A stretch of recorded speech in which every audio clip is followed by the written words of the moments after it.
गायत्री मंत्र साइंस को ध्यान में रखते हुए बनाया हुआ वो अनमोल मंत्र है जिसकी जब साइंस पता लगी तो साइंटिस्ट भी हैरान रह गए। गायत्री मंत्र हम स्कूल टाइम से उच्चारण करते आ रहे हैं, पर हमने कभी जाना कि उसका एक्चुअल मीनिंग क्या है, कितनी गहराई है उसमें, क्या साइंस है उसकी।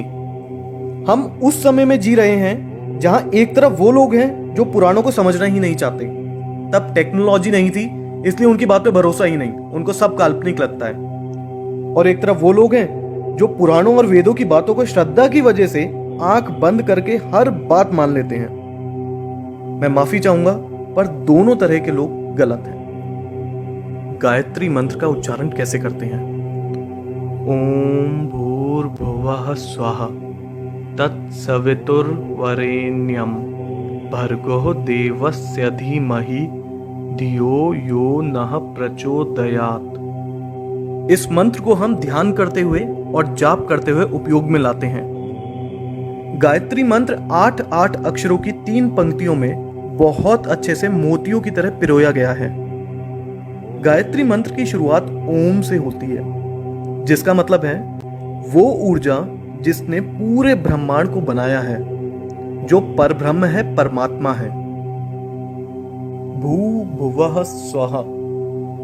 भू मतलब भूमि लोक, भवः मतलब अंतरिक्ष लोक, स्वः मतलब स्वर्ग लोक। ये 3 शब्द गायत्री मंत्र में ये बताते हैं कि हम अपनी एनर्जीज को भूमि से स्वर्ग मतलब नीचे से ऊपर ले जा सकें। आध्यात्मिक भाषा में आपको मैं बताऊं तो स्थूल से सूक्ष्म में हम ले जा सकें। इस मंत्र में धीमहि शब्द का अर्थ है हम लोग ध्यान करते हैं, आराधना करते हैं। हम किस पे ध्यान और आराधना करते हैं? तत्भर्गः मतलब प्रतिभा और गुणों पे। ये प्रतिभा और गुण किस तरीके के हैं? वरेण्यम भर्गः मतलब ये प्रतिभा और गुण सर्वश्रेष्ठ हैं। ये सर्वश्रेष्ठ प्रतिभा और गुण किसके हैं? देवस्य मतलब जो बहुत दिव्य है, जो बहुत चमकदार है, सूरज की तरह। ये बहुत दिव्य और चमकदार कौन है? सवितुः देवस्य मतलब जिन्होंने इस संसार की रचना करी, जिन्होंने हमें और सारे जीव जंतुओं को जन्म दिया। हम उनकी आराधना, उन पे ध्यान क्यों करते हैं? प्रचोदयात् ताकि वो प्रेरित कर सकें और चला सकें। किसको चला सकें? नः धियः मतलब हमारे दिमागों को किस दिशा में प्रेरित कर सके और चला सके। जैसे कि मैंने आपको शुरुआत में भी बताया, भू भुवः स्वः मतलब हमारे सारे कष्टों का निवारण कर सकें, हम में सकारात्मक ऊर्जा भर सकें और हमें सही तरह से सफलता के मार्ग में मार्गदर्शन कर सकें। तो गायत्री मंत्र का मतलब क्या हुआ? जिन्होंने हमें जन्म दिया, जीवन दिया, हम उस सर्वश्रेष्ठ परमात्मा जो सूर्य की तरह चमकदार हैं, उनका ध्यान करते हैं ताकि हमें उनकी ऊर्जा का भाग मिल सके और वो हमारे मस्तिष्क को ऊर्जावान बनाए, हमारे जीवन से बुराइयों को नष्ट करें, हमें सकारात्मक बनाएं और हमारा सही तरह से सफलता के मार्ग में मार्गदर्शन करें। गायत्री मंत्र का एक लॉन्गर वर्जन भी है।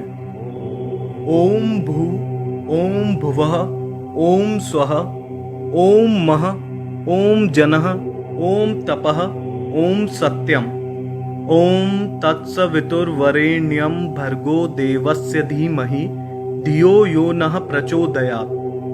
ओम आपो ज्योति रसो अमृतम ब्रह्म भूभुर्वः स्वरोम।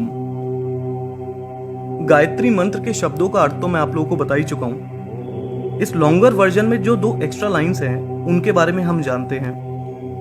ओम मः, ओम जनः, ओम तपः, ओम सत्यम।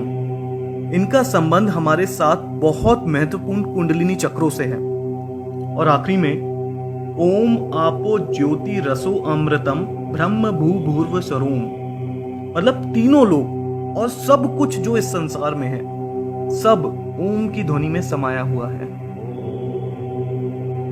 इस मंत्र को संध्या के समय योग क्रिया प्राणायाम करते समय करते हैं। इस मंत्र के बारे में यजुर्वेद के तैत्तिरीय अरण्यक में दिया गया है। गायत्री मंत्र को ऋग्वेद के अनुसार सावित्री माता को समर्पित किया है। सावित्री माता जो 5 तत्व जिनसे ब्रह्मांड बना है उनके भगवान हैं। गायत्री माता को वेदों की माता कहा जाता है। हमारे शरीर में बड़े छोटे दिखने वाले और ना दिखने वाले कई तरीके की ग्रंथियां मतलब ग्लैंड्स हैं। इन ग्लैंड्स में बहुत स्पेशल एनर्जीज होती हैं। इनमें से षट चक्र मतलब 6 सेंटर एनर्जी ग्लैंड्स काफी प्रसिद्ध हैं। गायत्री मंत्र के अक्षरों के उच्चारण से इन ग्लैंड्स पे प्रभाव पड़ता है और वो एक्टिवेट हो जाते हैं। गायत्री मंत्र 24 अक्षरों से बना है और ये सारे अक्षर हमारे शरीर के 24 ग्लैंड से जुड़े हैं, जो इनके उच्चारण के बाद एक्टिवेट हो जाते हैं और दिमाग की शक्तियों को जागृत कर देते हैं। जब इन 24 पॉइंट्स पे मंत्र की वजह से कंपन होती है तो साउंड की वेव्स उन इंपॉर्टेंट ग्लैंड्स को स्वस्थ रखने में बहुत मदद करती हैं। 1,10,000 1,10,000 साउंड वेव्स पर सेकंड निकलती हैं गायत्री मंत्र के जाप से। साइंटिस्ट के मुताबिक ये हमारे शरीर के लिए बहुत ही हेल्दी और हेल्पफुल मानी जाती हैं। अमेरिका के एक बहुत फेमस डॉक्टर हैं जो साउंड वेव से ट्रीटमेंट करते हैं और उन्होंने भी माना है कि इस मंत्र का उच्चारण कई बड़ी बीमारियां तक ठीक कर देता है। बहुत से लोग ये भ्रम फैला रहे हैं कि गायत्री मंत्र को ठीक से ना जपने की वजह से काफी नुकसान हो सकता है। इसको विधि विधान के साथ ही करना चाहिए। इस बात के लिए मार्कंडे ऋषि ने कहा है, गायत्री मंत्र किसी भी प्रकार से करने से अंदर से शुद्ध होते हैं और सभी इच्छाएं पूरी होती हैं। हालांकि अनुष्ठान करने से लाभ ज्यादा मिलता है, पर इसका मतलब ये नहीं कि विधि के साथ ना करने से नुकसान होता है। गायत्री मंत्र को करने का सही समय प्रभात और संध्या का समय होता है, मतलब सुबह के 4 बजे से 8 बजे के बीच और शाम को 4 बजे से 8 बजे के बीच का। गायत्री मंत्र का 108 बार जाप करना चाहिए। देखिए, जब इस मंत्र की ताकत को दुनिया के बड़े बड़े साइंटिस्ट मान चुके हों, तो इस मंत्र का जाप करते हुए कभी शर्माइएगा नहीं। आप कहीं पे भी हों, चाहे आप घर पे हैं, स्कूल में हैं, ऑफिस में हैं या कुछ भी काम कर रहे हैं, मन मन में इसका जाप करते रहिए। साइंटिस्ट तक मानते हैं और डॉक्टर्स भी मानते हैं कि ये हमारी बॉडी और हेल्थ के लिए बहुत उपयोगी है।